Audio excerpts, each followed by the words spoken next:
So lumabas na ngayong hatol ang RTC Taguig sa kaso ni Bong Navarro. So sinabi doon na guilty beyond reasonable doubt sina Cedric Lee, sina Dennis Corneo at yung dalawang kasama pa nila sa kasong serious illegal detention for ransom. So tanong dito, kung ikaw yung nasa sitwasyon ni Cedric Lee noong mga panahon na yun, ano ang gagawin mo? Example, may shota ka and then nakipagkita sa ibang lalaki tapos nalaman mo, anong gagawin mo? Siyempre pag medyo bata-bata ka pa, so medyo mapuspo pa, siguro gagawin mo din yung ginawa ni Cedric Lee o masigit pa doon, di ba? Kasi nga, ang dahilan mo, natapakan yung pagkalalaki mo. Kahit sabihin na nating shota mo pa lang siya, hindi mo pa siya asawa. Siyempre yung barako instinct mo, nakakalalaki to masubukan na to. So hanapin mo yung tao, kung maaari makikipagbasag ulo ka. Pero sa isang banda naman, pag nag-isip ka, yung shota mo, nakipagkita na sa ibang lalaki, and then nahuli mo sa messages, sa chat, sa text, ano ibig sabihin nun? Kung hindi mo lalagyan masyado ng emotion, kung mag-iisip ka lang, maisip mo, okay, pwede natin itong hiwalayan kasi baka wala nang masyadong feeling sa'yo. Unti-unti nang nawawala yung feelings niya kaya naghahanap siya ng iba para hindi na umabot sa sitwasyon na gagawa ka ng paraan para saktan yung lalaking pinupuntahan ng babae.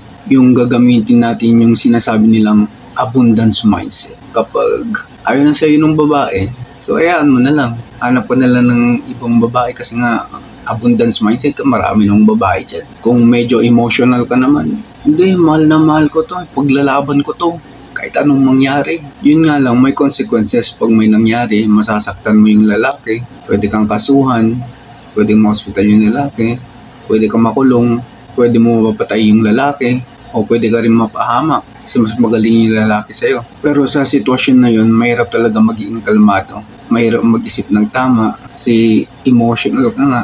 Gusto mo bumawi ka agad.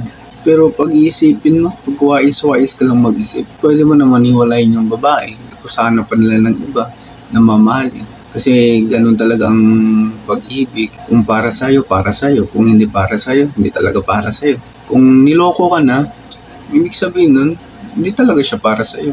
Pwede ka naman hiwalayin bago siya magloko, di ba? Hiwalay na tayo kasi hindi na maganda yung relationship natin. Mas maganda pa yung ganun. Kasi pag niloko ka na, ibig sabihin nun, hindi niya na nire-respeto yung relationship niyo. So, kailangan mo pa bang gumawa ng paraan para ipahamak yung sarili mo? Andan na tayo.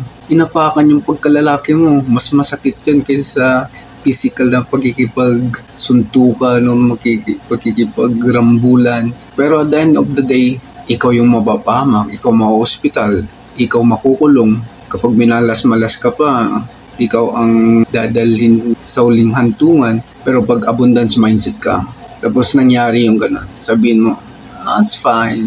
So, okay na tayo. Hindi talaga nag-work yung relationship natin. It's fine. We can go our separate ways.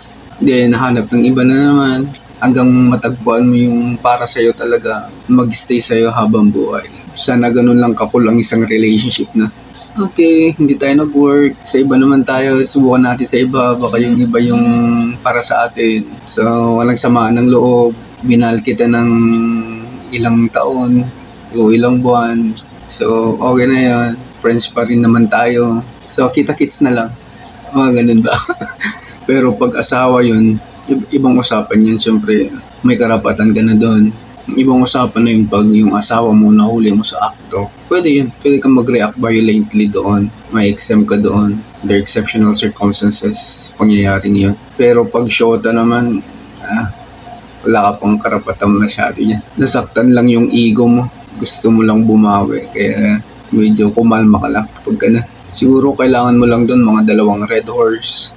Kung medyo iyakin ka, iyak mo lang, ganun. Tapos kinabukasan, okay na. Ayun, kung ano man maging desisyon nyo, kung napunta kayo sa sitwasyon na yun, pag may shota kayong ganun, kayo nang bahala. Kayo naman mapapahamak So yun, sa susunod ulit.